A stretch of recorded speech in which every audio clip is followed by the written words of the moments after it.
اعوذ باللہ من الشیطان الرجیم بسم اللہ الرحمن الرحیم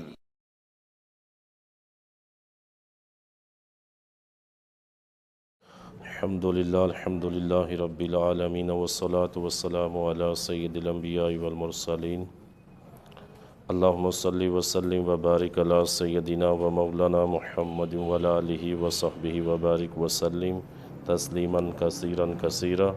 تمام حضرات ایک بار نبی کریم صلی اللہ علیہ وآلہ وسلم کی ذات اقدس پر درود و سلام پیش ہو۔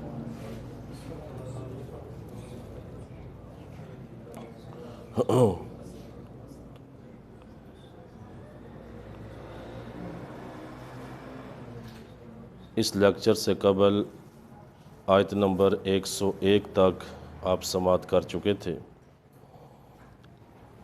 جن کے اندر خالق کائنات اللہ رب العزت جل جلالہ نے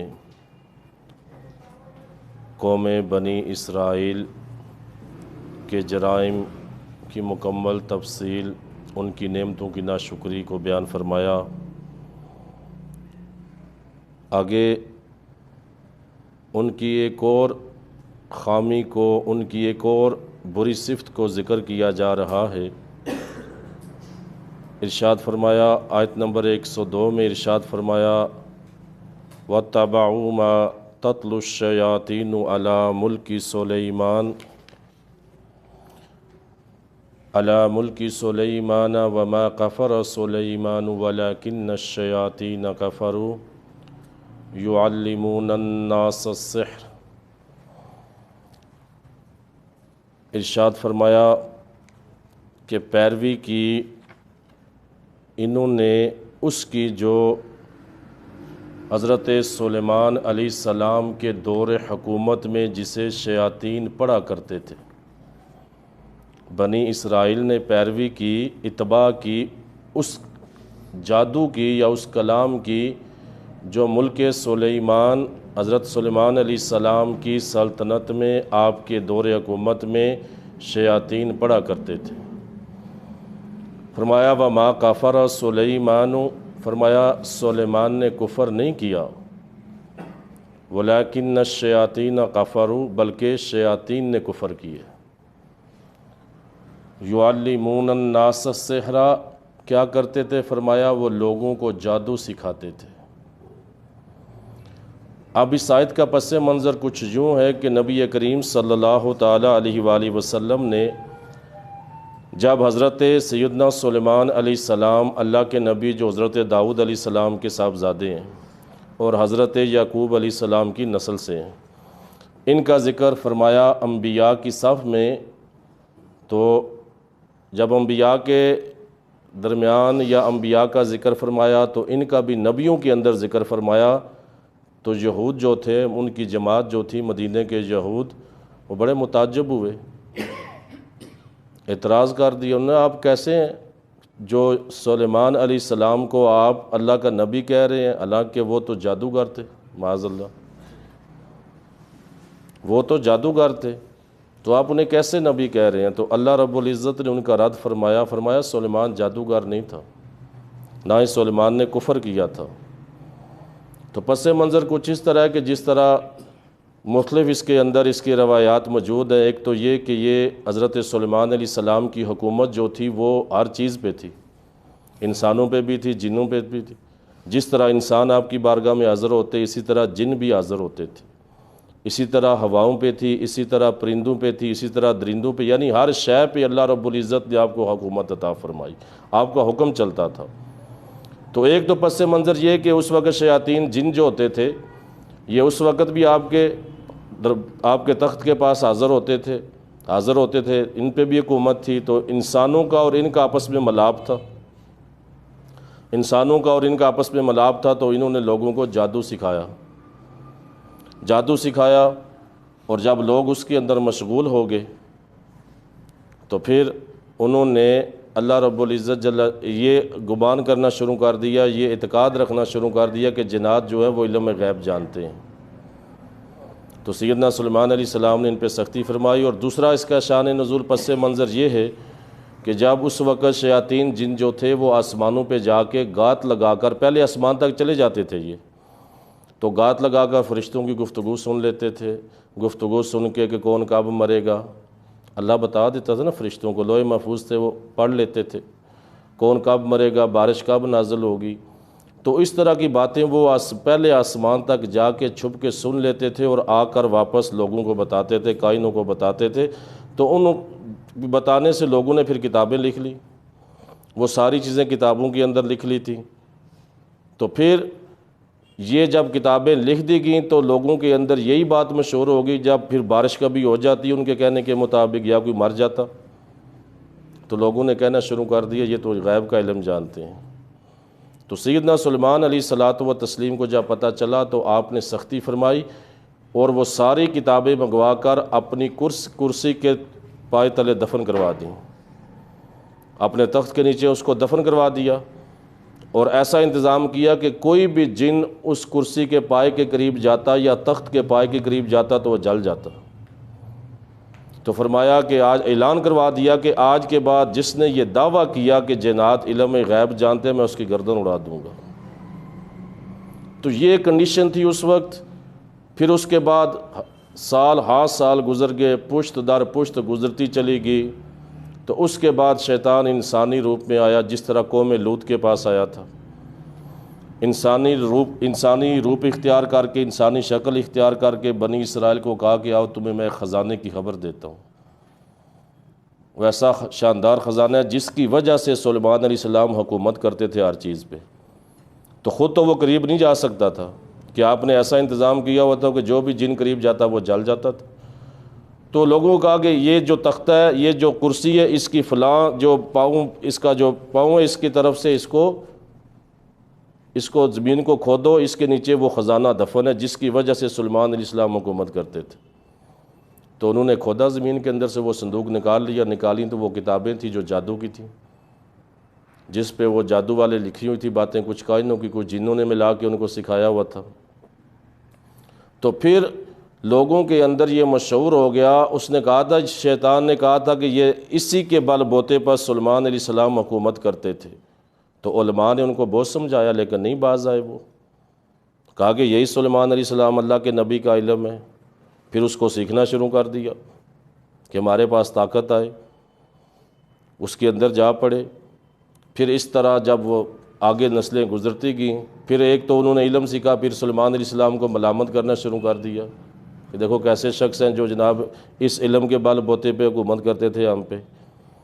تو وہ اس وقت سے سلسلہ شروع ہوا آپ کو ملامت کرنے کا، آپ پر طعنہ زنی کرنے کا، اور وہ سلسلہ یہودیوں کے اندر چلتا آیا یہاں تک کہ مدینہ منورہ کے اندر آپ پہنچا۔ مدینہ منورہ کے یہودی بھی یہی سمجھتے تھے کہ سلیمان تو جادوگر تھا، سلیمان تو وہ جادو کے بال بوتے پہ حکومت کرتے تھے، ان کو ملامت بھی کرتے تھے، نبی نہیں مانتے تھے، جادوگر کہتے تھے۔ تو اللہ رب العزت جل جلالہ کے رسول نے جب ان کا ذکر انبیاء کی صف میں فرمایا، نبیوں میں فرمایا، تو وہ آگے سے جناب بڑک اٹھے، کہا کہ یہ کیسے ہو سکتا ہے، وہ تو جادوگر تھے۔ تو اللہ رب العزت نے ان کا رد فرمایا، ان یہودیوں کا، بنی اسرائیل کا، ارشاد فرمایا کہ سلیمان نے کفر نہیں کیا، جادوگر نہیں تھے وہ۔ فرمایا وَاتَّبَعُوا مَا تَتْلُو الشَّيَاطِينُ عَلَىٰ مُلْكِ سلیمان، ملک سلیمان کے سلطنت کے اندر پیروی کی، اتباع کی انہوں نے اس علم کی، وہ جادو کے کفریہ کلمات سیکھنے کی بنی اسرائیل نے کی۔ وَمَا كَفَرَ سلیمان، سلیمان نے کفر نہیں کیا کہ وہ جادو کفریہ کلمات سیکھے، اس نے نہ تو جادو سیکھا نہ جادو کے کفریہ کلمات سیکھے، اللہ نے ان کی برات ظاہر فرمائی۔ وَمَا كَفَرَ سلیمان، سلیمان نے تو کفر نہیں کیا۔ وَلَٰكِنَّ الشَّيَاطِينَ، بلکہ شیاطین جو تھے، جن جو تھے، جنات شیاطین، کفروا، انہوں نے کفر کیا، وہ کفریہ کلمات سیکھے، لوگوں کو سکھائے، تو وہ کفر کرنے والے ہیں۔ سلیمان علیہ السلام تو اللہ کے برگزیدہ نبی تھے۔ فرمایا وہ کیا کرتے تھے، یعلمون الناس السحر، وہ لوگوں کو جادو سکھاتے تھے، ایسا جادو جس کے اندر کفریہ کلمات تھے۔ تو اس لیے فرمایا کفر کیا تو انہوں نے کیا، سلیمان علیہ الصلاۃ و تسلیم نے کفر نہیں کیا، وہ تو اللہ کے نبی تھے۔ تو یہ سارا وہ پس منظر تھا جس کی بنیاد پر بنی اسرائیل والے، ایک تو ان کا خبث باطن یہ تھا کہ انہوں نے نبیوں کو قتل بھی کیا، پھر نبیوں پہ الزام تراشیاں بھی کرتے تھے، جس طرح حضرت سیدنا سلیمان علیہ السلام کے بارے میں کہا کہ وہ تو جناب جادوگر تھے معاذ اللہ۔ تو اس آیت کریمہ سے یہ ثابت ہوا کہ اللہ رب العزت کے جو پیغمبروں کے دشمن ہوتے ہیں، اگر وہ پیغمبروں پہ طعنہ زنی کریں یا الزام تراشیاں کریں تو ان کا دفاع کرنا، ان الزام تراشیوں کو دور کرنا اللہ رب العزت کی سنت ہے، اللہ کا یہ طریقہ ہے۔ اور اس سے یہ بھی معلوم ہوا کہ جادو کے کلمات بعض کفریہ ہوتے ہیں، کفریہ کلمات بھی ہوتے ہیں جادو کے، جس طرح فرمایا وما کفر سلیمان ولکن الشیاطین کفروا، کفر کیا شیاطین جنوں نے، تو معلوم ہوا وہ جادو جو ہوتا ہے نا وہ اس کے اندر کفریہ کلمات بھی ہوتے ہیں۔ تو یہ کنڈیشن تھی ان کی، اللہ رب العزت نے ان کا رد فرما دیا، فرمایا سلیمان علیہ السلام تو اللہ کے نبی تھے۔ پھر اس کے بعد ارشاد فرمایا، ایک تو ان کا خبث باطن یہ فرمایا کہ نبی کے بارے میں ایسی بات کہتے تھے، ان کو معاذ اللہ جادوگر کہتے تھے، اللہ نے ان کی برات ظاہر فرمائی، اللہ نے واضح کیا اپنے نبی کے سامنے کہ ان کو بیان فرما دیجئے۔ پھر دوسرا فرمایا وما انزل علی الملکین ببابل ہاروت و ماروت، اور فرمایا دوسرا انہوں نے اس جادو کی پیروی کی، اس جادو کی بھی پیروی کی جو دو فرشتوں بابل میں، دو فرشتوں ہاروت اور ماروت پر اتارا گیا۔ دو فرشتے تھے ہاروت و ماروت، اللہ رب العزت نے ان پہ یہ نازل کیا جادو۔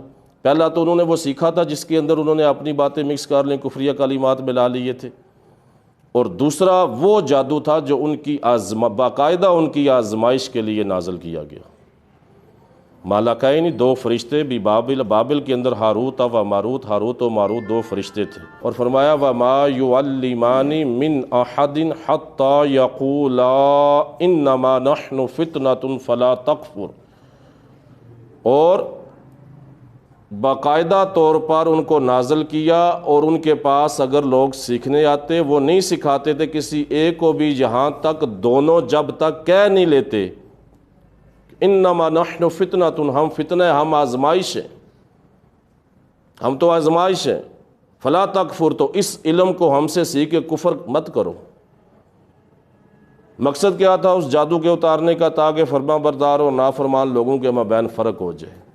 یہ اللہ کی طرف سے آزمائش تھی، جس طرح اللہ رب العزت نے ہفتے والے دن کی آزمائش لی ان کی کہ ہفتہ عبادت کا دن ہے، کوئی کام نہیں کرنا، نہ مچھلیاں پکڑنی ہیں، تو یہ اللہ رب العزت نے آزمائش تھی ان کی۔ اب ان پہ لاکھوں ہزاروں نعمتیں تھیں، تو جس پہ اتنی قوم پہ اتنی نعمتیں ہوں ان کی آزمائشیں بھی ایسی ہوتی ہیں۔ پھر ان کا ترا امتیاز تھا کہ جناب بار بار ناشکری، بار بار ناشکری۔ تو وہ فرشتے جو تھے وہ اس وقت تک انہیں نہیں سکھاتے تھے جب تک یہ کہہ نہیں لیتے تھے، اللہ کا اذن تھا، انہیں حکم تھا کہ ہم آزمائش ہے، ہم سے یہ مت سیکھو، کفر مت کرو، کیونکہ اگر تم سیکھو گے تو کفر کر دو گے اللہ کا، کیونکہ اس کے اندر ایسے کفریہ کلمات، تو تم اس کا انکار کر بیٹھو گے۔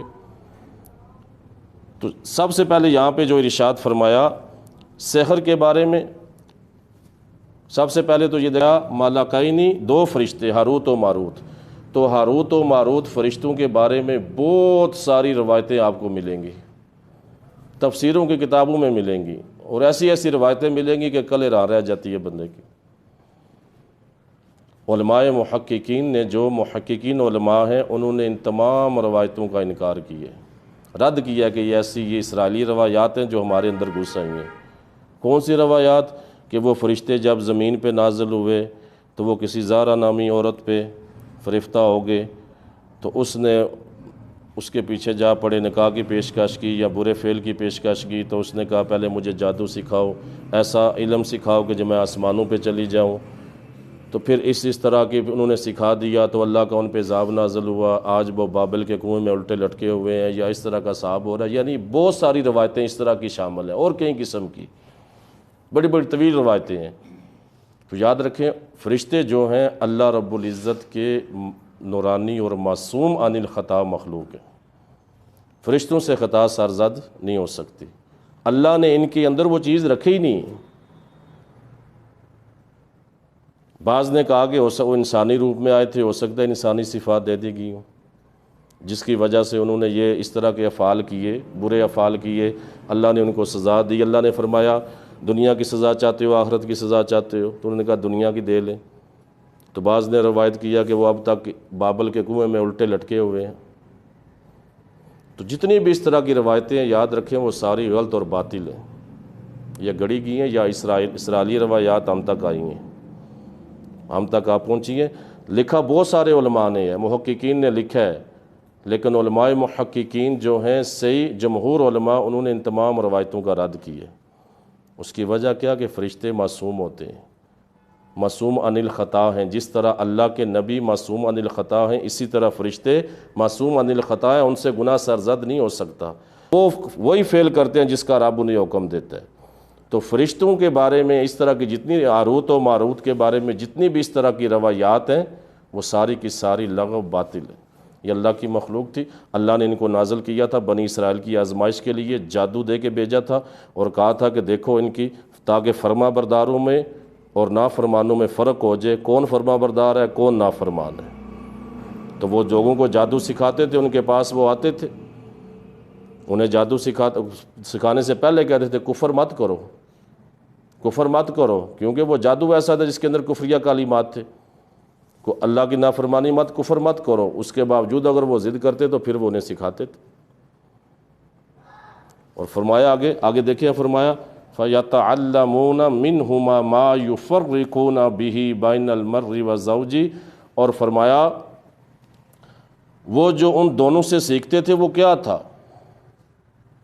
فرمایا ما یفرقون بہ، اس کے ذریعے وہ فرق کرتے تھے، تفریق کرتے تھے، بین المرء والزوج، اس کے شوہر اور بیوی کے درمیان، مرد اور اس کی بیوی کے مابین اس جادو سے تفریق کرتے تھے، ان کو علیحدہ کر دیتے تھے۔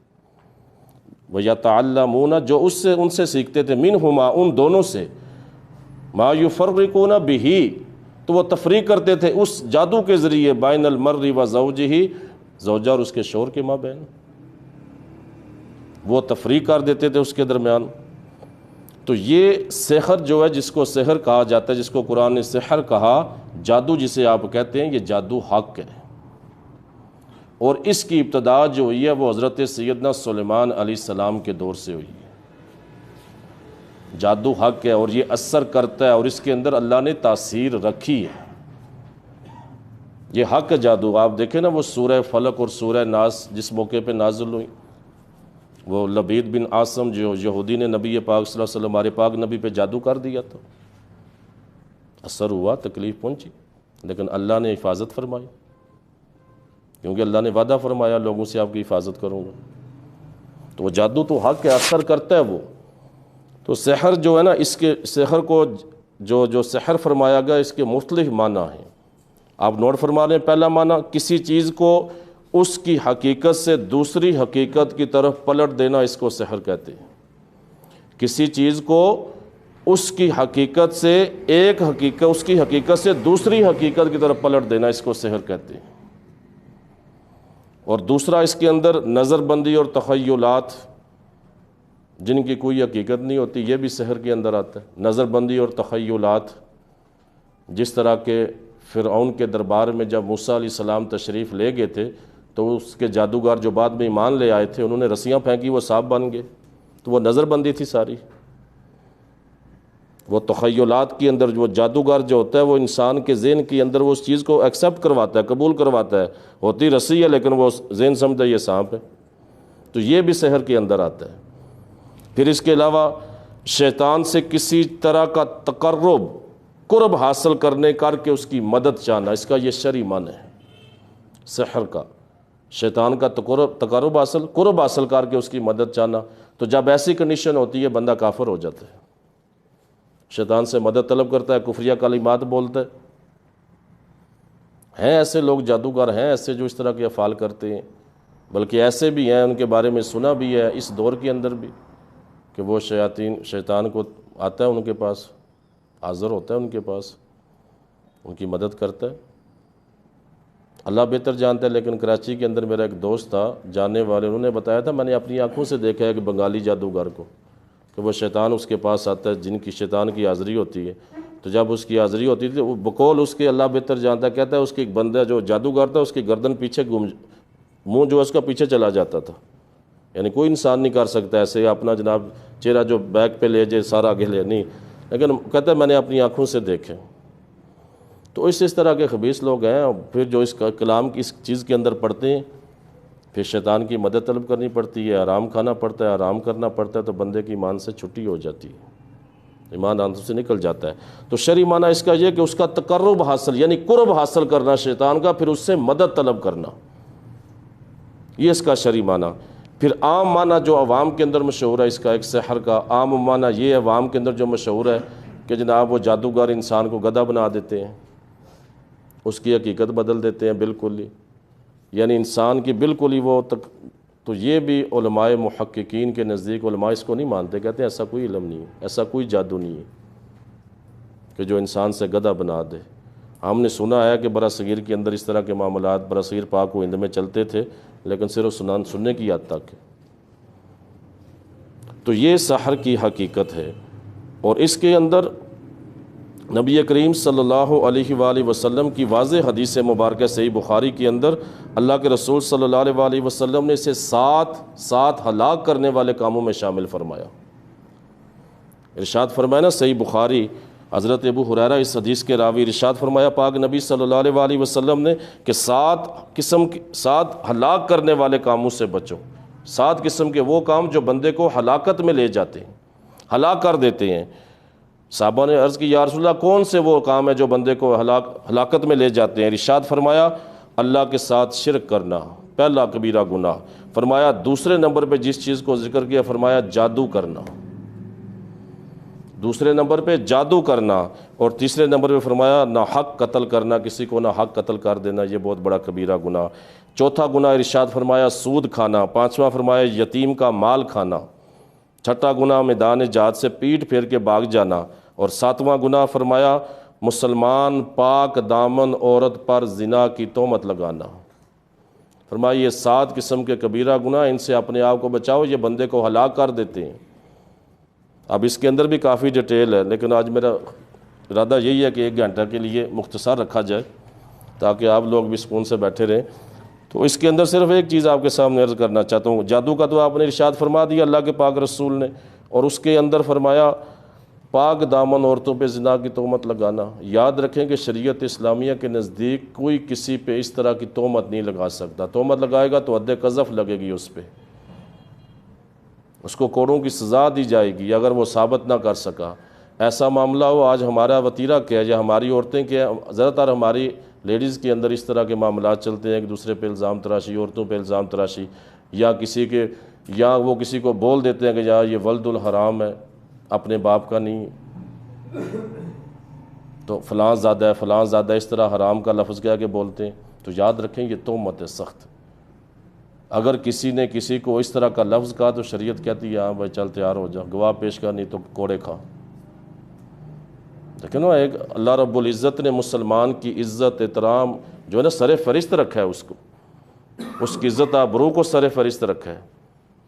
سنا کے بغیر آپ دیکھیں زنا کے لیے وہ جو قرآن حکیم کے اندر حدود بیان کی گئی، فرمایا 4 گواہ لاؤ، تم نے اپنی آنکھوں سے دیکھا پھر بھی کچھ نہیں، 2 نے دیکھا پھر بھی کچھ نہیں، 3 نے دیکھا پھر بھی، فرمایا 4 جب تک گواہ نہیں ہوں گے تمہاری بات نہیں سنی جائے گی۔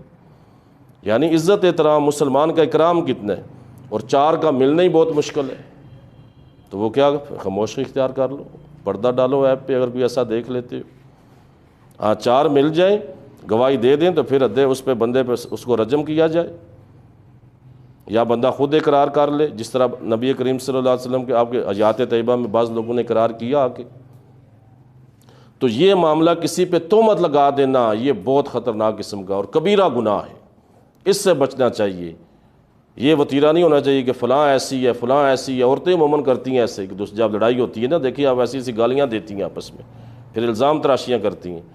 بعض مرد بھی ایسے کرتے ہیں، یار فلاں فلاں ایسا ہے فلاں ایسا فلاں ایسی ہے، قطعاً کسی قسم کی گفتگو کی اسلام اس طرح کی اجازت نہیں دیتا۔ اگر ایسا معاملہ ہوا تو دین اسلام حکم دیتا ہے 4 گواہ لاؤ، نہیں لا سکتے تو حد قذف کے لیے تیار ہو جاؤ، کوڑے کھانے 80 کوڑے کھانے کے لیے تیار ہو جاؤ، اور مردود و شہادت ہونے کے لیے تیار ہو جاؤ، تمہاری گواہی مردود ہو جائے گی۔ تو یہ بڑا اس میں نازک معاملہ ہے۔ تو نبی کریم صلی اللہ تعالیٰ علیہ وآلہ وسلم کی واضح حدیث سحر کے بارے میں، تو اس کے اندر آپ دیکھیں فقہائے اسلام کے اندر جادو کے بارے میں مختلف آراء ہیں۔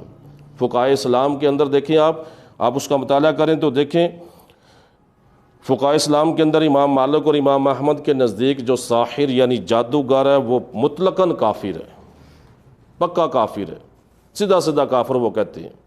امام مالک اور امام احمد فقہائے اسلام کے اندر دو بہت بڑے نام ہیں، یہ کہتے ہیں پکا کافر ہے۔ جبکہ دوسری رائے جو ہے فقہائے اسلام کے اندر سے امام شافعی اور امام اعظم ابو حنیفہ رحمۃ اللہ تعالیٰ علیہما، ان کی رائے یہ ہے کہ مطلق جو ہے نا کافر نہیں کہا جائے گا، ہاں اگر وہ جادو کرتے ہوئے یا سیکھتے ہوئے کفریہ کلمات کا التزام کرتا ہے تو پھر اس کو کافر کہیں گے، اور ان کا یہ کہنا ہے کہ جادو کفریہ کلمات کے بغیر بھی سیکھا جا سکتا ہے، تو اس وقت تک اس کو کافر نہیں کہیں گے جب تک وہ کفریہ کلمات کا التزام نہ کرے، یا اس کفریہ کلمات والے اس وقت تک جب کفریہ کلمات والے اس کلام کو جادو کو مباح نہ سمجھے، جائز نہ سمجھے۔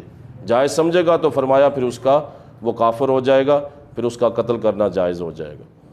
جبکہ ان دو شخصیات کے نزدیک جو ہے وہ جو ان کے نزدیک جو ہے وہ اس کے یہی ہے کہ وہ پکا کافر ہے، اس کو قتل کیا جائے گا، جادوگر کی سزا قتل ہے، اس کو قتل کیا جائے گا، مطلق کافر ہے وہ، اس کو قتل کیا جائے گا۔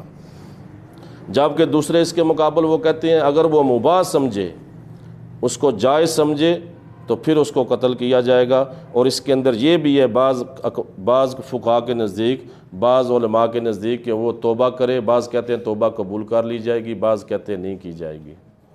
یعنی اتنا سخت معاملہ یہ جادوگر کا، اتنا سخت معاملہ یہ جادوگر کا، کیونکہ اب اس کے اندر تفصیل ہے، ذرا وہ سماعت کر لیں۔ ایک دو مسئلہ ہے کہ جو جادو کفر ہے، جو جادو کفر ہے اس کا عامل واجب القتل ہوگا، اس کو قتل کیا جائے گا۔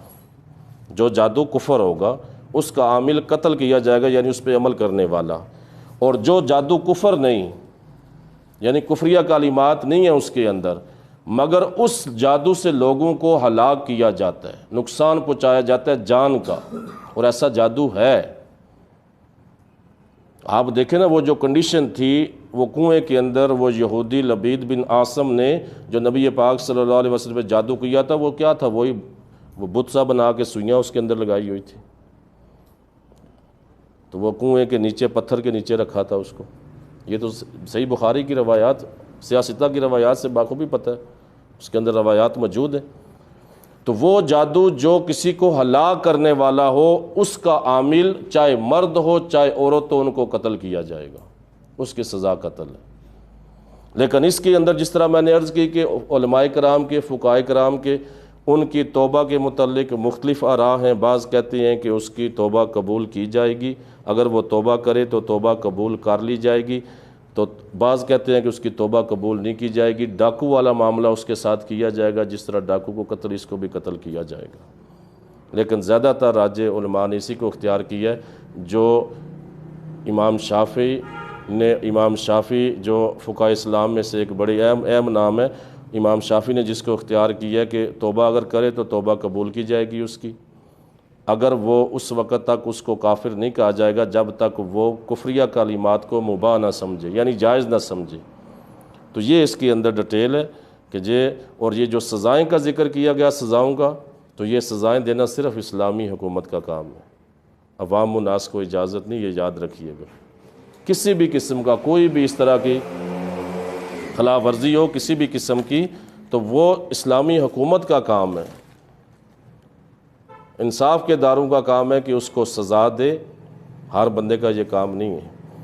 تو فی زمانہ ہمارے اکثر زیادہ تر جو فقہ کے کتابیں ہیں اس کے اندر انہوں نے اس معاملے کے اندر امام شافعی کے قول کو ہی اختیار کیا ہے کہ اسی معاملے میں فی زمانہ اگر کوئی جادو کرتا ہے تو اس کو توبہ کی طرف لایا جائے گا، اس کی توبہ قبول کی جائے گی۔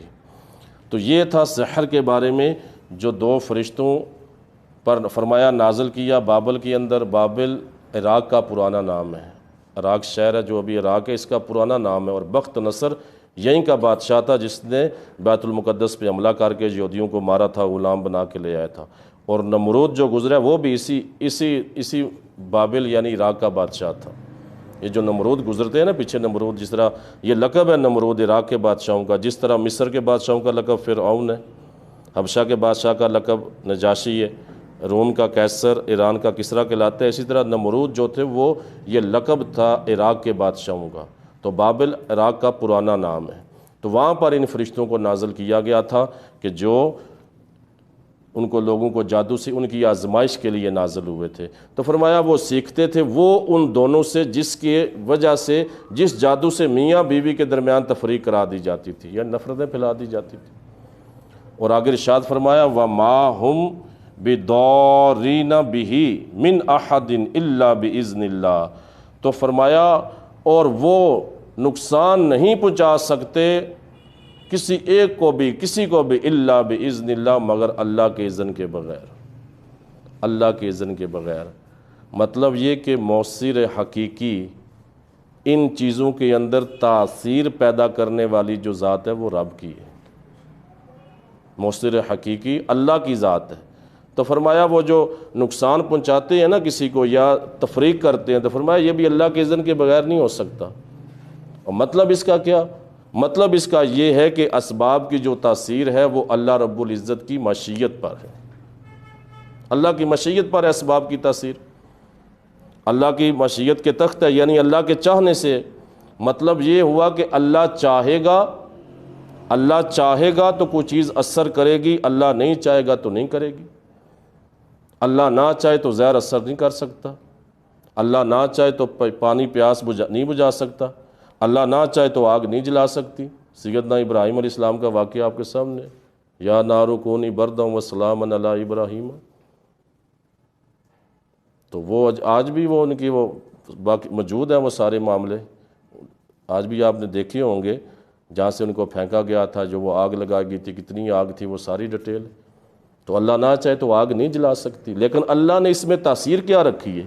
جادو کو نازل کیا تو جادو کے اندر تاثیر رکھی ہے اثر کرنے کی۔ اللہ نے آگ کو پیدا کیا تو آگ کے اندر تاثیر ہے جلانے کی۔ اللہ نے زہر کو پیدا کیا تو زہر میں تاثیر رکھی مار دینے کی۔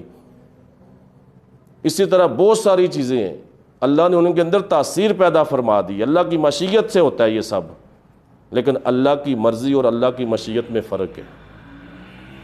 اللہ نے زہر میں تاثیر تو پیدا کر دی، اللہ نے جادو میں تاثیر تو پیدا، لیکن اللہ کی مرضی کیا ہے کہ جادو نہ سیکھا جائے، اللہ کی مرضی کیا ہے زہر نہ کھایا جائے، اللہ کی مرضی کیا ہے کہ آگ کے اندر نہ کودو مر جاؤ گے۔ تو اللہ کی مشیت اور ہے، اللہ کی مرضی اور ہے۔ اللہ کی مرضی کے خلاف ہو سکتا ہے، اللہ کی مشیت کے خلاف نہیں ہو سکتا۔ اللہ کی مرضی کے خلاف ہو سکتا ہے لیکن اللہ کی مشیت کے خلاف نہیں ہو سکتا۔ اللہ کی مرضی کیا تھی؟ بنی اسرائیل مان لاتے، جادو نہ سیکھتے، لیکن خلاف ہوا نہیں ہوا۔ اللہ کی مرضی کیا ہے؟ اللہ ایمان والوں کو حکم دیتا ہے پورے اسلام میں داخل ہو جاؤ، اللہ کی یہ مرضی ہے، اللہ کی منشا یہ ہے کہ پورے اسلام میں لوگ نہیں آتے۔ اللہ کی مرضی کیا ہے؟ لوگ نیک کام کریں، ان کو میں جنت میں داخل کروں، نماز پڑھیں، لیکن اکثریت نہیں پڑھتی۔ تو اللہ کی مرضی کا خلاف تو ہو سکتا ہے لیکن اللہ کی مشیت جو ہے اس کا خلاف نہیں ہو سکتا۔ جو کچھ بھی دنیا میں ہو رہا ہے وہ اللہ کی مشیت سے ہوگا۔ اللہ کی مشیت اور مرضی کے اندر یہ فرق ہے۔ تو یہ جتنی بھی چیزیں ہیں، جادو ہو گیا، دوسری ان کے اندر تاثیر مؤثر حقیقی اللہ کی ذات اس معنی کے اندر کہ اللہ نے ان کے اندر تاثیر کو رکھا ہے، لیکن اللہ کی مرضی یہ نہیں ہے کہ آپ زہر کھا لو، اللہ کی مرضی منشا یہ نہیں ہے کہ کفر اختیار کرو، اللہ کی منشا مرضی یہ نہیں ہے کہ بنی اسرائیل والو تم جادو سیکھو، لیکن باقی جتنے بھی اسباب، جتنی بھی معاملات ہیں دنیا کے اندر، جیسے نظام چلتا ہے وہ اللہ کی مشیت پہ چلتا ہے، اس کی مشیت کے خلاف نہیں ہو سکتا۔ تو یہ اس کے اندر جو فرمایا کسی ایک کو الا باذن اللہ کا مطلب یہ ہے کہ اللہ کی مشیت، اللہ کے اذن کے بغیر۔ تو یہ بات، اس کے بعد ارشاد فرمایا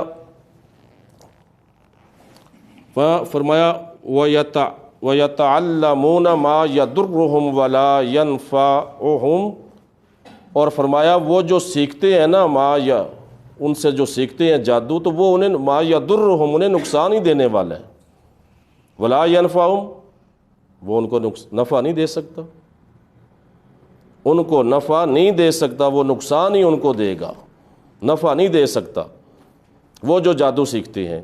تو آپ اب دیکھیں یہ جتنا پورا ان چند اس آیت کریمہ کے اندر ابھی تقریباً ایک ہی آیت چل رہی ہے، اس آیت کریمہ کی دوسری آیت ایک ہی ہے، ایک ہی ہے۔ تو اس آیت کریمہ کے اندر اللہ رب العزت نے وہ سحر کے بارے میں، ایک تو سیدنا سلیمان علیہ السلام کے بارے میں ان کی برات کا اظہار فرمایا، ان کا یہودیوں کا رد کیا، پھر جادو کا ذکر کیا اور بتا دیا کہ جادو کیا کیا کرتا ہے، پھر میاں بیوی کے درمیان بھی تفریق جادو سے ہو سکتی ہے، یہ قرآن سے ثابت ہے۔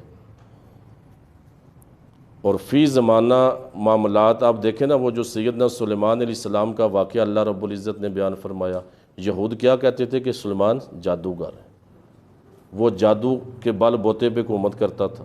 تو آج بھی دیکھیں ہمارے بعض عامل حضرات جو ہیں، جو کمائی کا ذریعہ جنہوں نے، آج بھی انہوں نے نقش سلیمانی بنا رکھے ہیں، سنا ہوگا شاید آپ نے، وہ نقش سلیمانی وہ چلتے آ رہے ہیں جناب، وہ اپنا سسٹم چلایا ہوا ہے انہوں نے، جی نقش سلیمانی ہے، حالانکہ سلیمان علیہ السلام کا اس سے تعلق ہی نہیں،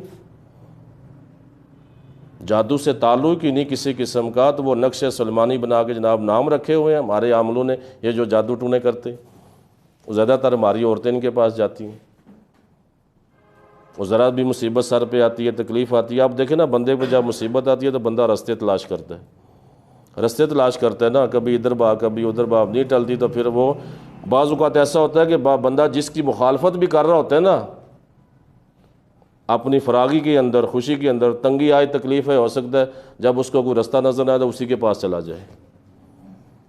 تو عموماً ہماری عورتیں یہ زیادہ کرتی ہیں، اس طرح کے کام نہیں ہونے چاہیے۔ فی زمانہ تو ایسے صرف کہنا کہ جادوگر ہوں گے، لیکن فی زمانہ ایسا کوئی سب لوٹنے والے بیٹھے ہوئے ہیں، اکثر لوٹنے والے بیٹھے ہوئے ہیں۔ آپ دیکھیں نا، جی مصیبت آ گئی، فلاں آ گئی، یہ ہو گیا، گھر میں فلاں ہو گیا، قرآن حکیم سے دوری۔ اللہ رب العزت نے تو بتا دیا مصیبت کیوں آئی ہے، فرمایا وَمَا أَصَابَكُم مِّن مُّصِيبَةٍ فَبِمَا كَسَبَتْ أَيْدِيكُمْ وَيَعْفُو عَن كَثِيرٍ۔ فرمایا تمہیں جو مصیبت پہنچی ہے، تمہیں جو بھی مصیبت پہنچی، فرمایا تمہارے اپنے ہاتھوں کی کمائی کی وجہ سے، مَا أَصَابَكُم مِّن مُّصِيبَةٍ، تمہارے ہاتھوں کی کمائی، جو تمہیں مصیبت، فَبِمَا كَسَبَتْ أَيْدِيكُمْ، جو تمہارے ہاتھوں نے کسب کیا، یعنی جو برائیاں کی ہیں تم نے برائیاں کی ہیں، یہ مصیبت ان کی وجہ سے یہ تکلیفیں تمہیں پہنچی ہیں۔ وَيَعْفُو عَن كَثِيرٍ، فرمایا بہت کچھ تو ہم معاف فرما دیتے ہیں۔ تو یہ قرآن کا اصول ہے۔ اب ہوتا کیا ہے، گھر کے اندر آپ دیکھ لیں، ہم اپنا موازنہ کر لیں، تجزیہ اپنے گھر کے اندر دیکھ لیں، ہمارے گھر میں کتنے نمازی ہیں، 5 وقت کی آئیں تو کتنی نمازیں پڑھتے ہیں، گھر کے اندر اللہ کا کلام چلتا ہے یا گانے چلتے ہیں یا ویڈیو موویاں چلتی ہیں یا کیا ہوتا ہے، اللہ کی برکت ہے یا نہیں ہے، شیطانی کام ہے رحمانی کام ہے، بندہ خود سمجھ جائے گا۔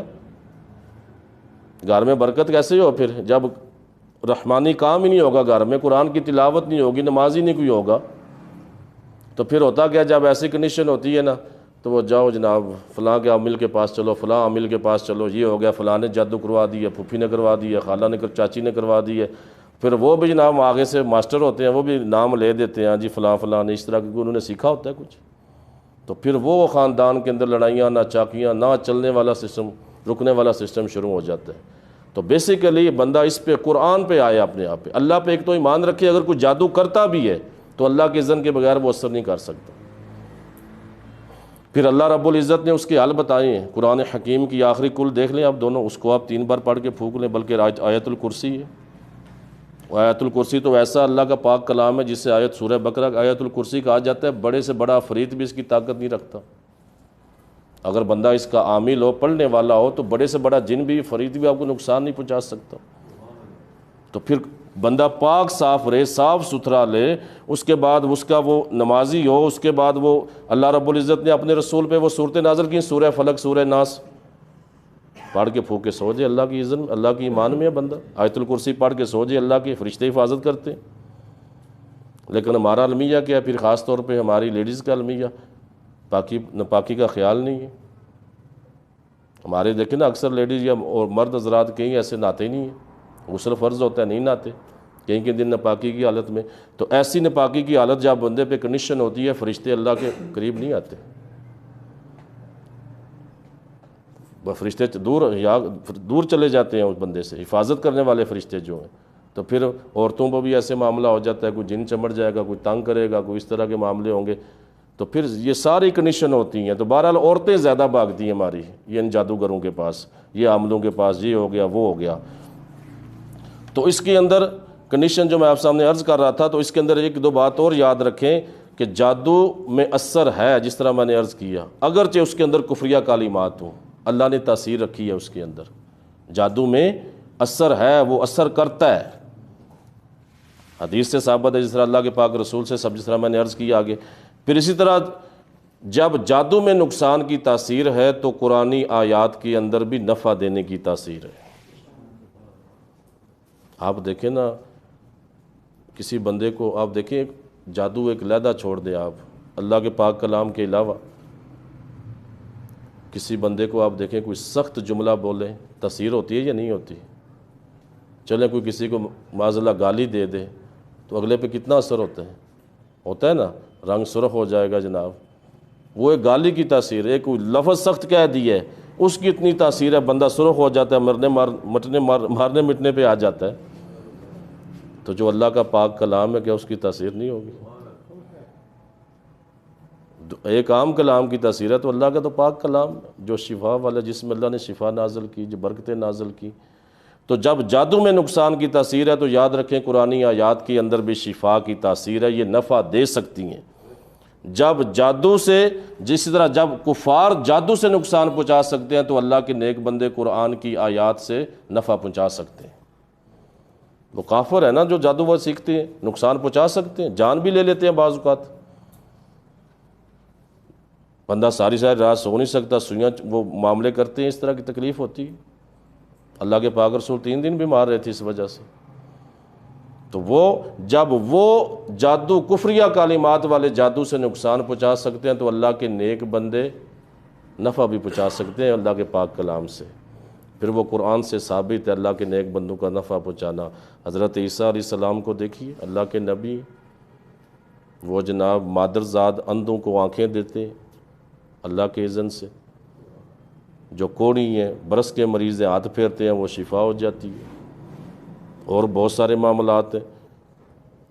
اس کے علاوہ بھی کئی کی جن کی پیدائشی آنکھیں نہیں، اندھے نہیں، ان کو ٹھیک کر دیتے تھے. تو اللہ کے نیک بندے بھی اللہ کے پاک کلام سے نفع پہنچاتے ہیں. تو جب جادو کا نقصان تاثیر ہے تو اللہ کے پاک کلام کی بھی تاثیر ہے. کہ جس طرح میں نے عرض کی نا کہ قرآن حکیم کی بہت ساری آیات کریمہ بڑی تاثیر رکھتی ہیں. آیت الکرسی تو ہر بندے کو حفظ ہونی چاہیے. میں کہتا ہوں بعض بندے خوف کھاتے ہیں نا، ڈرتے ہیں، تو ان کے آپ خوف اگر دور کرنا ہے، آپ سمجھے کہ جہاں سب سے زیادہ اندھیرا ہے نا، آپ کو ڈر لگتا ہے، خوف آتا ہے، وہاں پہ کوئی چیز نہیں، اندھیرا بھی بہت ہے. آیت الکرسی حفظ ہے آپ کو، آپ پڑھتے جائیں، وہاں جا کے کھڑے ہو جائیں، کوئی چیز قریب نہیں آئے گی. بندہ بعمل ہونا چاہیے نا. جب عمل کی تاثیر طاقت بنتی ہے بندے کے اندر، بعمل ہوگا، تاثیر ہوگی ان الفاظ کے اندر، تو اللہ کی ذات وہ کرم کرے گی. اللہ کے کلام میں تاثیر ہے، جادو کے اندر تاثیر ہو سکتی ہے تو پاک کلام میں کیوں نہیں ہو سکتی؟ تو ارشاد فرمایا وہ ان سے وہ وَيَتَعَلَّمُونَ مَا يَضُرُّهُمْ وَلَا يَنْفَعُهُمْ، فرمایا وہ سیکھتے ہیں ان سے جو انہیں نقصان دے گا اور ان کو نفع نہیں پہنچ سکتا اس سے. ایمان چلا گیا، پھر پیچھے کیا نفع رہ گیا؟ کفریہ کلمات بول کے جادو سیکھنے کے لیے جب ایمان رخصت ہو گیا تو پھر پیچھے نفع کیا رہ گیا؟ نفع تو کو نہ ملا. فرمایا وَلَقَدْ عَلِمُوا لَمَنِ اشْتَرَاهُ مَا لَهُ فِي الْآخِرَةِ مِنْ خَلَاقٍ، اور فرمایا حالانکہ وہ جان چکے ہیں، وَلَقَدْ عَلِمُوا وہ جان چکے ہیں، لَمَنِ اشْتَرَاهُ کہ جس نے اس کو خریدا، جس نے اس جادو کو لیا، مَا لَهُ فِي الْآخِرَةِ فرمایا آخرت کے اندر اس کا کوئی حصہ نہیں. فرمایا حالانکہ جانتے ہیں وہ، وَلَقَدْ عَلِمُوا پہلے فرمایا حالانکہ وہ جان چکے تھے کہ جس نے بھی اس کو لیا، جس نے بھی اس کو خریدا، مَا لَهُ فِي الْآخِرَةِ مِنْ خَلَاقٍ آخرت میں اس کا کوئی خلاق یعنی کوئی حصہ نہیں ہے. وہ جانتے تھے اس کو. اور ارشاد فرمایا وَلَبِئْسَ مَا شَرَوْا بِهِ أَنفُسَهُمْ وَلَوْ كَانُوا يَعْلَمُونَ، اور فرمایا کتنی بری چیز ہے جس کے بدلے انہوں نے اپنے آپ کو فروخت کر دیا. مطلب اپنی جان نہیں انہوں نے بیچ ڈالی نا، فروخت کر دیا. جب ظلم کر بیٹھے، کفر سے بڑا ظلم کیا ہے؟ وَلَوْ كَانُوا يَعْلَمُونَ، فرمایا کاش وہ جان لیتے۔ اب اس آیت مبارکہ کے آغاز میں اور اینڈ میں غور کریں آپ۔ شروع میں فرمایا وَلَقَدْ عَلِمُوا، اوپر دیکھیے آپ وَلَقَدْ عَلِمُوا، کیا فرمایا؟ حالانکہ وہ جان چکے تھے، فرمایا نا وَلَقَدْ عَلِمُوا، اور جہاں پہ آیت ختم ہو رہی ہے فرمایا کاش وہ جانتے، لَوْ كَانُوا يَعْلَمُونَ، کاش کہ وہ جان لیتے۔ تو بظاہر اس آیت مبارکہ کے اندر تناقض معلوم ہو رہا ہے نا، ٹکرا رہی ہیں کہ پہلے کہا رہا ہے وہ جان چکے، کہا جا رہا ہے جان چکے، آخر میں کہا جا رہا ہے کاش وہ جان لیتے۔ تو بظاہر تناقض نظر آتا ہے، نہ آتے تھے یہ بات، بظاہر محسوس ایسے ہوتا ہے کہ اللہ پہلے فرما رہا ہے وہ جان چکے ہیں، جادو کی برائی کو جانتے ہیں، آخر میں جادو کو برائی کو جانتے ہیں، آخر میں فرمایا جا رہا ہے وہ نہیں جانتے، کاش جان لیتے۔ تو یہاں پر اللہ رب العزت نے ان کو فرمایا نا، وہ یہ جو فرمایا نا کاش وہ جان لیتے، تو فرمایا ان کو جادو کی برائی کا علم تھا، علم رکھنے کے باوجود بھی وہ اس سے نہیں بچتے تھے، تو ان کا نہ بچنا یہ علم نہ رکھنے کی طرح ہے، ان کا نہ بچنا یہ بمنزلہ جہالت کے ہے۔ تو اس لیے اللہ نے فرمایا وَلَوْ كَانُوا يَعْلَمُونَ، کاش وہ جان لیتے۔ تو اللہ رب العزت نے کیونکہ علم کا تقاضا کیا تھا؟ عمل کیا جائے، جادو نہ سیکھا جائے۔ وَلَقَدْ عَلِمُوا کا تقاضا کیا تھا؟ کہ وہ جادو نہ سیکھا جائے، لیکن انہوں نے جادو سیکھا، علم کے تقاضے پہ عمل نہیں کیا۔ تو آخر میں جو فرمایا وَلَوْ كَانُوا يَعْلَمُونَ، کاش وہ جان لیتے، تو اللہ نے انہیں علم تھا، علم کے تقاضے پہ عمل نہیں کیا، تو اللہ نے ان علم کے تقاضے پہ عمل نہ کرنے کی وجہ سے بامنزلہ جاہل کے جہالت کے ان کو مخاطب کیا کہ کاش وہ جان لیتے۔ یہاں پہ ان کو جہالت کے مرتبے میں اللہ رب العزت لا کے ان کو کہہ رہے کاش وہ جان لیتے۔ تو معلوم ہوا کہ جو عالم اپنے علم پہ عمل نہیں کرتا وہ جاہل کی منزل میں، بمنزلہ جاہل ہے وہ۔ جو عالم، جس طرح یہاں پہ اللہ رب العزت نے وَلَقَدْ عَلِمُوا سے وَلَوْ كَانُوا يَعْلَمُونَ سے ظاہر ہو رہا ہے کہ فرمایا وہ جانتے تو تھے لیکن علم کے تقاضے پہ عمل نہیں کیا۔ علم یہ کہتا تھا، ان کا جاننا یہ کہتا تھا کہ وہ جادو نہ سیکھیں، تو جب انہوں نے جاننے کے باوجود بھی جادو سیکھا تو اللہ رب العزت نے ان کو وَلَوْ كَانُوا يَعْلَمُونَ جہالت کی منزل میں اتار دیا، چاہے وہ علم رکھتے تھے لیکن جاہل۔ تو یہ اس کا مطلب تو معلوم، جو اسی طرح جو عالم علم رکھنے کے باوجود اپنے علم پہ عمل نہ کرے تو وہ جاہلوں کے اندر شمار ہوتا ہے۔ رب العزت جل جلالہ نے فرمایا لَوْ كَانُوا يَعْلَمُونَ، تو ان کے علم کو عمل نہ کرنے کی وجہ سے عدم علم کے مرتبے میں رکھ کے ان کو فرمایا وَلَوْ كَانَ يَعْلَمُ، کاش کہ وہ جان لیتے۔ پھر آگے ارشاد فرمایا وَلَوْ أَنَّهُمْ آمَنُوا وَاتَّقَوْا لَمَثُوبَةٌ مِّنْ عِندِ اللَّهِ خَيْرٌ وَلَوْ كَانُوا يَعْلَمُونَ، اور فرمایا اگر وہ ایمان لاتے، متقی بنتے، پرہیزگار بنتے، لَمَثُوبَةٌ تو اچھا ٹھکانہ، اچھا اجر، من عند اللہ، اللہ کے ہاں پاتے، خیر جو بہتر۔ تو اگر وہ ایمان لاتے، وہ یہودی، وہ بنی اسرائیل، وہ جادو سیکھنے والے اگر ایمان لے آتے، متقی بنتے تو اچھا ٹھکانہ پاتے، اللہ کے پاس سے بہتر یا بہتر اجر اللہ کی بارگاہ سے حاصل ہوتا انہیں۔ وَلَوْ كَانُوا يَعْلَمُونَ، اگر وہ جانتے، اگر وہ جانتے، یہاں پھر ان کو فرمایا جا رہا ہے اگر وہ جانتے، یعنی ان کے جاننے کو عمل نہ کرنے کی وجہ سے، اپنے جاننے پہ عمل نہ کرنے کی وجہ سے اللہ نے بمنزلہ عدم علم پہ ان کو رکھ کے اللہ نے مخاطب فرمایا، اللہ نے فرمایا لَوْ كَانُوا يَعْلَمُونَ، اگر وہ جان لیتے ہیں۔ تو آگے ارشاد فرمایا، اب آگے ایک ان کا اور خبث باطن بیان کیا جا رہا ہے، ان کے باطنی خبث کو اللہ رب العزت نے پھر یہاں فرمایا ایک اور موقع پہ۔ یہاں پہ ایمان والوں کا پہلی مرتبہ ذکر آیا، یا ایہا الذین آمنوا، یعنی پہلی مرتبہ جہاں سے قرآن حکیم شروع ہوتا ہے وہاں سے اب پہلی مرتبہ یہ یا ایہا الذین آمنوا کا لفظ جو ہے نا، الفاظ جو ہیں ترتیب سے اب آئے ہیں۔ تو ارشاد فرمایا یا ایہا الذین آمنوا لا تقولوا راعینا وقولوا انظرنا واسمعوا وللکافرین عذاب علیم۔ معاملہ کیا تھا؟ معاملہ یہ تھا کہ نبی کریم صلی اللہ علیہ وآلہ وسلم کا معاملہ تھا، آپ کی عزت اور آپ کے شرف کا معاملہ تھا، تو یہ یہودیوں کا خبث باطن تھا کہ جب نبی کریم صلی اللہ علیہ وسلم کی بارگاہ میں اصحاب رسول حاضر ہوتے، آپ ارشادات عالیہ فرماتے، ارشاد فرماتے، تو اگر کسی کو کوئی سمجھ نہ آتی، نہ کوئی سمجھ پاتا، تو صحابہ آگے سے عرض کرتے رعاینا یا رسول اللہ، یعنی ہماری رعایت فرمائیے، دوبارہ ارشاد فرما دے۔ رعاینا جو لفظ قرآن حکیم کے اندر نقل کیا گیا آیت کے اندر، رعاینا کہ ہماری رعایت فرما دیں۔ لیکن اب یہودیوں ان کی دو اس کے اندر روایتیں، ایک تو ان کی لغت کے اندر یہ والا لفظ جو تھا یہ بے ادبی کے زمرے میں آتا تھا، ان کی لغت کے اندر، یہودیوں کی لغت کے اندر، تو بیٹھ کے وہ بھی اپنی قلبی خباثت کا مظاہرہ کرتے اور اسی طرح براتے، رعاینا رعاینا کہتے اور خوش ہوتے کہ ہم بدعا دے رہے ہیں۔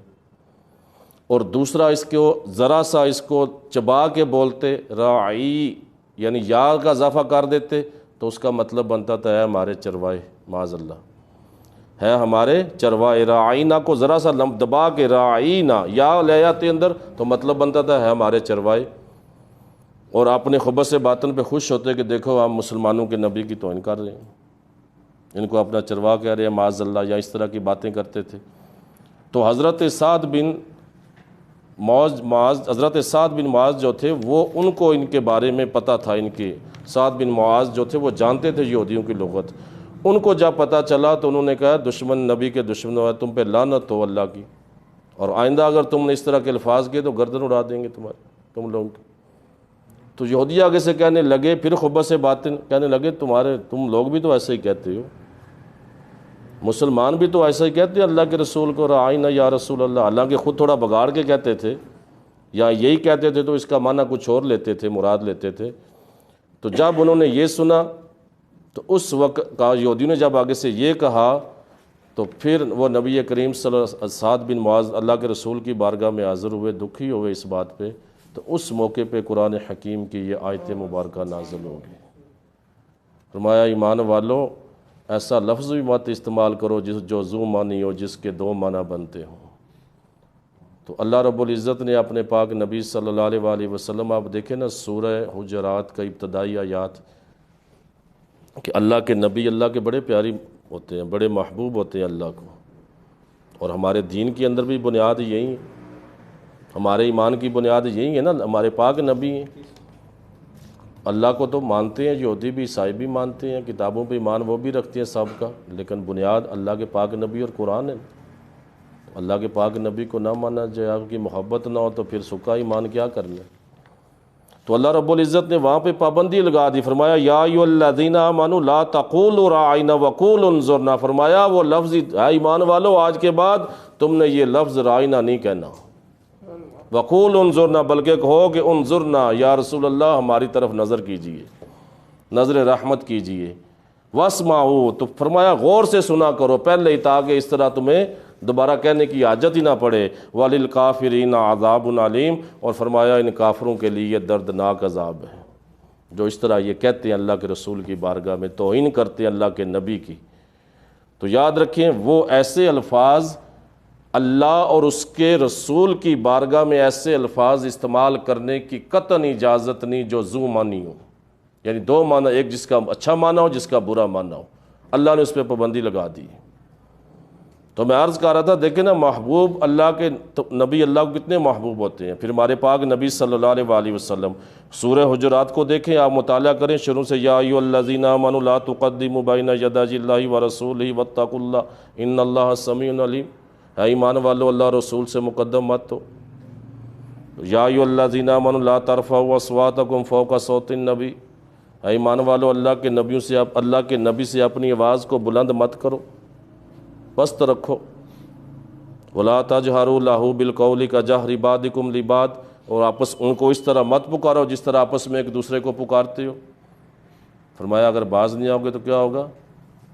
أَن تَحْبَطَ أَعْمَالُكُمْ وَأَنْتُمْ لَا تَشْعُرُونَ، فرمایا تمہارے اعمال اکارت ہو جائیں گے، حبط ہو جائے گی، تمہارے حبط اعمال ہو جائے گی، ضائع ہو جائیں گی، اور تمہیں شعور تک نہیں ہوگا۔ یعنی اس بارگاہ کی ادب آپ دیکھیں، اللہ کے رسول نے اپنے ادب خود تو نہیں بنائے نا، اللہ ادب بنانے والا ہے، آداب بنانے والا ہے کہ میرے محبوب کے دربار میں جاؤ تو ادب آداب اللہ نے بنائے ہیں۔ اونچی آواز میں گفتگو کرنے کی بھی اجازت نہیں، آواز سے بلند آواز کرنے کی بھی اجازت نہیں، فرمایا یہ کرو گے اگر آئندہ تو تمہارے اعمال حقارت ہو جائیں گے، تمہیں شعور تک نہیں ہوگا۔ اب یہاں سوچنے والی بات ہے، اعمال ضائع صرف کفر سے ہوتے ہیں، گناہ کرنے سے جو نیکی کی ہو نا بندے نے وہ ضائع نہیں ہوتی، صرف کفر سے اعمال ضائع۔ مطلب یہ کہ جو یہ خیال نہیں کرے گا تو فرمایا وہ کفر میں داخل ہو جائے گا۔ تو یہاں بھی ایسے الفاظ استعمال کرنے سے خالق کائنات نے منع فرما دیا جو ذو مان نہیں ہو۔ آپ پھر دیکھیں اس کے اندر، آپ دیکھیں لا تقول رائنا، اس آیت سے دو مسئلے معلوم ہوتے ہیں۔ پہلا مسئلہ یہ کہ اگر کسی صحیح کام سے کسی بڑی برائی کا رستہ کھلتا ہو تو اس بڑی برائی کے سد باب کے لیے صحیح کام کو ترک کر دیا جائے گا۔ اگر کسی صحیح کام سے کسی بڑی برائی کا دروازہ کھلے، اس آیت سے یہ جو لا تقول راعنا، دو مسئلے۔ پہلا مسئلہ، اگر کسی صحیح کام سے کسی بڑی برائی کا رستہ کھلتا ہو تو اس صحیح کام کو بھی چھوڑ دیا جائے گا۔ مثال آپ کو دیتا ہوں قرآن حکیم سے، اللہ رب العزت نے فرمایا وَلَا تَسُبُّوا الَّذِينَ يَدْعُونَ مِن دُونِ اللَّهِ فَيَسُبُّوا اللَّهَ عَدْوًا بِغَيْرِ علم۔ ارشاد فرمایا ایمان والو تم مشرکوں کے معبودوں کو برا نہ کہو، کافروں کے خداؤں کو برا نہ کہو، ورنہ وہ جہالت اور عداوت سے تمہارے اللہ کو برا کہیں گے، ورنہ وہ عداوت اور جہالت سے تمہارے رب کو بغیر علم، جہالت سے تمہارے رب کو برا کہیں گے۔ تو ان باطل معبودوں کو برا کہنا اچھا کام ہے نا، ان کی نفی کرنا، ان کا رد کرنا، ان کو برا کہنا، یہ تو ثواب کا کام، لیکن یا اللہ نے روک دیا۔ کیوں؟ پھر وہ اس طرح تمہارے رب کو برا کہیں گے۔ تو صحیح کام سے بڑی برائی کا دروازہ کیا کھل رہا ہے؟ کام تو صحیح ہے لیکن بڑی برائی یہ ہے کہ وہ ہمارے رب کو، پھر رب کے جہالت کی وجہ سے رب کو، ہمارے رب کو نشانہ بنائیں گے۔ اللہ خود کہتا ہے برا کہیں گے، پھر اس کام کو ہی چھوڑ دو، نہ کو ان کو برا۔ دوسرا مسئلہ، جس طرح اسی طرح تصویر بنانے سے اللہ کے رسول نے منع کیا۔ کیوں کیا؟ اس کی علت کیا تھی تصویریں بنانے سے؟ صحیح بخاری شریف کی حدیث مبارک ہے، حضرت ام سلمہ اور حضرت حبیبہ یہ حبشہ سے تشریف لائی تھی۔ ام المومنین حضرت سیدہ عائشہ صدیقہ ہماری ماں ارشاد فرماتی ہیں اللہ کے رسول بیمار تھے، آخری ایام تھے وہ، یا بیمار تھے، تو یہ انہوں نے ذکر کیا حبشہ کا یا یمن کا ذکر کیا کہ جس کے اندر بڑے بڑے خوبصورت گرجائے بنائے ہوئے تھے انہوں نے، اور بڑی بڑی تصویریں بنائی ہوئی تھیں نیک لوگوں کی، اور قبریں بنائی ہوئی تھیں مساجد کے اندر، وہاں عبادت کرتے تھے۔ تو نبی کریم صلی اللہ علیہ وسلم نے فرمایا بدبخت تھے وہ، قبروں کو سجدہ کرتے تھے، تصویروں کو سجدہ کرتے تھے۔ وہ معاملہ کیا تھا؟ معاملہ یہ تھا کہ ابتدا اس لیے تصویروں سے منع کیوں کیا؟ علت کیا تھی؟ ابتدا کیسے ہوئی؟ اب ان لوگوں نے، عیسائیوں نے اپنے نیک لوگوں کی تصویریں بنائی تھیں، بڑی بڑی تصویریں بنا کے اس لیے لگائی تھی کہ لوگ ان کو یاد رکھیں کہ یہ نیک لوگ ہیں اور ان کی پیروی کریں۔ مقصد یہ تھا ان کا، تصویریں لگائی ہوئی تھی بڑی بڑی کہ نیک لوگ ہیں، ان کی پیروی کریں، ان کو یاد رکھیں۔ لیکن جو مرور زمانہ کے ساتھ جو وقت گزرتا گیا آہستہ آہستہ لوگ جہالت آتی گئی، علم جاتا رہا، لوگوں نے پھر ان تصویروں کی عبادت کرنا شروع کر دی۔ تو اللہ کے رسول نے منع فرمایا ایسی تصویروں سے کہ پھر وہ انجام جا کے یہی ہوتا ہے۔ پھر اسی طرح آپ دیکھیں، اسی طرح دوسرا مسئلہ اس آیت مبارکہ سے وَلَا تَقُولُوا رَائِنَا، یہ معلوم ہوا کہ جس لفظ میں توہین کا معنی نکلتا ہو اس لفظ کو نبی کریم صلی اللہ علیہ وسلم کی جناب میں استعمال کرنا ناجائز ہے، اور نبی کریم صلی اللہ علیہ وسلم کی توہین کفر ہے۔ یاد رکھیں، اللہ کے پاک رسول صلی اللہ علیہ وسلم کی توہین، گستاخی، یہ کفر ہے، بندہ کافر ہو جاتا ہے اس سے۔ اب اس کے اندر صرف تھوڑی سی ڈیٹیل میں آپ کے سامنے چند منٹ کے لیے آپ کے سامنے عرض کرتا ہوں، یہ یاد رکھنے والی ہے۔ یاد رکھیں کہ نبی کریم صلی اللہ علیہ وسلم کی توہین بالاجماع کفر ہے، پوری امت کا اجماع اس پہ، اور توہین کرنے والا بالاتفاق واجب القتل ہے۔ جس نے اللہ کے نبی کی توہین کی بالاجماع وہ کافر ہے، اور بالاتفاق سے مراد کہ ائمہ کا اس پہ اتفاق ہے، امت کا اتفاق ہے اس بات پہ کہ وہ واجب القتل ہے، اس کو قتل کیا جائے گا۔ ہاں، اس کی قبول توبہ کے بارے میں مختلف اقوال ہیں۔ فقہاء اسلام کے درمیان مختلف اقوال ہیں۔ اب توہین کس طرح، اب یہ غور سے آپ سن لیجئے گا، یہ فائدہ دے گا۔ توہین کا تعلق آپ کی ذات سے ہو، کسی نے آپ کی ذات کی توہین کی، یا آپ کی صفات کی توہین کی، یا اللہ کے رسول کے نسب کی توہین کی، یا آپ کے دین کی توہین کی، اور یہ توہین خواہ صراحتاً ہو یعنی کھلے الفاظ میں، صراحتاً یعنی سمجھ واضح الفاظ میں، یا کنایتاً ہو یعنی چھپے الفاظ میں ہو، یا تعریضاً ہو، تعریض یعنی طنز کے انداز میں، تان کے انداز میں ہو، یا تلویحاً ہو یعنی اشارے سے ہو، یا اس طرح کوئی آپ کو یہ ساری یعنی اس اشارے سے بھی کرے تو وہ بھی توہین ہے، یا کوئی آپ کو بددعا دے، اللہ کے پاک رسول کو بددعا دے، وہ بھی توہین ہے، یا کوئی کہے کہ آپ کا برا چاہے، یہ بھی توہین ہے آپ کی، یا آپ کے عوارض بشریہ جو بشری تقاضے کے عوارض لائق ہوتے ہیں ان کے بارے میں، ان کے متعلق کوئی برا کہے، یا وہ اشخاص جن کا آپ کی طرف، جن سے آپ کا تعلق ہے، نسبت ہے، ان لوگوں کی نسبت آپ سے کر کے، آپ کی طرف نسبت کر کے ان پہ طعن و تشنیع کرے، برا کہے، تو یہ ساری کی ساری توہین کے زمرے میں آتی ہیں باتیں۔ اور جس شخص سے کوئی ایسا کلام صادر ہوا جس سے آپ کی اہانت ظاہر ہو، آپ کی اہانت واضح اور ظاہر ہو، تو یہ کفر ہے، کہنے والا کافر ہو جائے گا اور واجب القتل ہو جائے گا، کیونکہ یہ حد ہے اللہ رب العزت کی، اس پہ اللہ کی شدید ترین وعید ہے کہ جو اللہ کے رسول کو اذیت دیتے ہیں، اللہ نے قرآن حکیم میں شدید ترین اس کے بارے میں اس کی سزا کا ذکر فرمایا۔ تو یہ اس طرح کی، جس طرح میں نے عرض کی نا کہ بالاتفاق کفر ہے، اس کا بالاجماع بندہ کافر ہو جائے گا جس نے اللہ کے نبی کے بارے میں ذرا بھی ذات، صفات، نسب، کسی بھی معاملے میں کوئی بھی ایسی چیز جس کا تعلق آپ سے، اس کی نسبت آپ کی طرف کر کے توہین کیا، تو ایسا کہنے والا کافر ہو جائے گا۔ اور اس کے اندر فقہاء اسلام کے مختلف اقوال ہیں۔ بعض کے نزدیک، ان میں سے امام مالک اور امام احمد بن حنبل کے نزدیک جو ہے نا فقہاء اسلام، یہ دو بڑے عالم ہیں فقہاء اسلام کے اندر، دو نام ہیں بڑے، ان کے نزدیک گستاخ رسول کی توبہ قبول نہیں کی جائے گی، اسے قتل کیا جائے گا۔ جس نے اللہ کے رسول کی شان میں گستاخی کی، وہ توبہ بھی کرے تو یہ دو شخصیات کہتی ہیں ان کی توبہ قبول نہیں کی جائے گی۔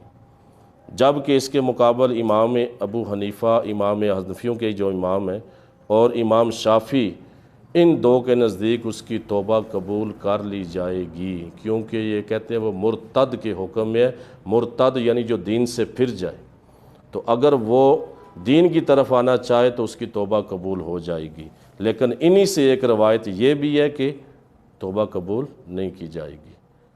یعنی بالعموم جو ہے نا اختلاف تو پایا جاتا ہے کسی نہ کسی معاملے کے اندر، لیکن بالعموم عمومی طور پر تمام فقہاء کا اس بات پر اتفاق ہے کہ اس کو قتل کیا جائے گا، اور قتل ریاست اسلامی حکومت کرے گی، فرد واحد اختیار نہیں ہے اس کو کسی کو بھی قتل کرنے کا۔ اب اس کے اندر ایک اور آزاد محقق ہیں شیخ ابن تیمیہ، ایک بڑا نام ہے ان کا آزاد محققین کے اندر، انہوں نے الصارم المسلول کے اندر اس کے بارے میں واضح لکھا، کہا کہ تمام علماء کا اس بات پر اتفاق ہے کہ آپ صلی اللہ علیہ وسلم کو گالی دینے والا، تنقیص کرنے والا واجب القتل ہے، جو اس کے کفر میں شک کرے یا اس کے عذاب میں شک کرے، فرمایا وہ بھی کافر ہو جائے گا۔ گستاخ رسول، توہین کرنے والا اللہ کے رسول کی، اس کے کفر کے اندر جو شک کرے گا یا اس کے عذاب لعنتی ہونے کے اندر جو شک کرے گا، فرمایا وہ بھی کافر، یہ جنہوں نے کہا کہ وہ بھی کافر ہو جائے گا۔ پھر اسی طرح اور بھی بہت سارے ہیں۔ پھر یہ جو رد المختار فقہ کی بہت بڑی کتاب ہے، علامہ شامی رحمۃ اللہ تعالیٰ علیہ نے اس کی توبہ، یہ جو کہا گیا نا توبہ قبول کر لی جائے گی، امام اعظم انہوں نے اس کی توضیح کی، میں یہ ذرا واضح کر دوں، انہوں نے اس کی توضیح یہ کی کہ توبہ یہ جو ہے نا توبہ کرے بھی تو اس پہ حد نافذ ہوگی، مطلب یہ توبہ عند اللہ قبول ہوگی اللہ کے پاس، لیکن اس پہ وہ توبہ اس کی اس سے حد کو ساقط نہیں کرے گی، اس کو قتل کیا جائے گا، اسے قتل کیا جائے گا، کیونکہ توبہ عند اللہ قبول ہوگی، اللہ اس کی بخشش توبہ قبول فرما لے، لیکن وہ بطور حد، کیونکہ حد توبہ سے ساقط نہیں ہوتی، حد توبہ سے ساقط نہیں ہوتی۔ مثال جس پہ حد لگ چکی ہے وہ توبہ کرے تو توبہ سے ساقط نہیں ہوگی۔ ہاں عند اللہ بخشا جائے گا، معاف ہو جائے گا۔ جیسے کہ اس کے علاوہ جیسے مثال دیتا ہوں کہ جس کو وہ سنسار کیا جاتا ہے یا رجم کیا جاتا ہے، وہ لا کے کہ میں پتہ لگ گیا اقرار کر چکے یا گواہوں نے ثابت کر دیا، لا کے میں توبہ کروں، توبہ سزا تو ملے گی نا اس کو رجم کیا جائے گا، قتل کیا جائے گا۔ قاتل اگر قتل کر کے کہ میں نے توبہ کر لی ہے تو کیا اس کو قتل کو چھوڑ دیں گے؟ ماریں گے نا، قتل کی قصاص لیا جائے گا، اس کو قتل کیا جائے گا، اس کے بدلے میں ورثاء اس کا قصاص لیں گے۔ تو وہ صرف توبہ کہے کہ میں نے توبہ کر لی ہے تو توبہ سے وہ اس کی سزا ختم نہیں۔ ہاں عند اللہ وہ توبہ مقبول ہو سکتی ہے، لیکن دنیاوی قانون کے مطابق سزا ملے گی۔ تو یہی معاملہ علامہ شامی انہوں نے یہ توضیح کی کہ فرمایا حد جو ہے رد المختار کے اندر، فقہ کی مشہور کتاب، حد توبہ کرنے سے حد ساقط نہیں ہو سکتی، یہ اللہ کا قانون ہے، تو وہ اس کو سزا لازمی ملے گی۔ ہاں توبہ ہو سکتا ہے اللہ کے بارگاہ میں قبول ہو جائے۔ تو توہین رسول، اللہ رب العزت خدا نہ خواستہ اگر کسی نے کفریہ کلمہ کہا اللہ کے رسول کی بارگاہ میں، تو میں عرض کر چکا ہوں صراحتاً، کنایتاً، تحریزاً یا تلویحاً، اشارے سے، تن سے، کسی بھی لحاظ سے، تو وہ کافر بالاتفاق بالاجماع امت کے نزدیک وہ کافر اور واجب القتل ہے۔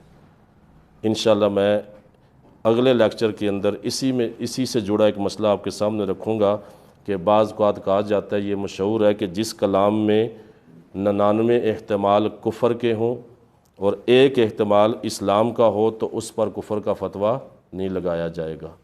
تو اس ضمن میں بہت سارے لوگ اعتراض کرتے ہیں، تو انشاءاللہ اس کے بارے میں اگلے لیکچر میں آپ کے سامنے عرض کروں گا۔ اللہ کی بارگاہ میں دعا ہے کہ جو سنا اللہ تعالیٰ یاد رکھنے کی توفیق عطا فرمائے، اگر اس میں کوئی غلطی کوتاہی ہوگی ہو اللہ اپنی رحمت کے صدقے معافی عطا فرمائے، آمین بجاہ النبی۔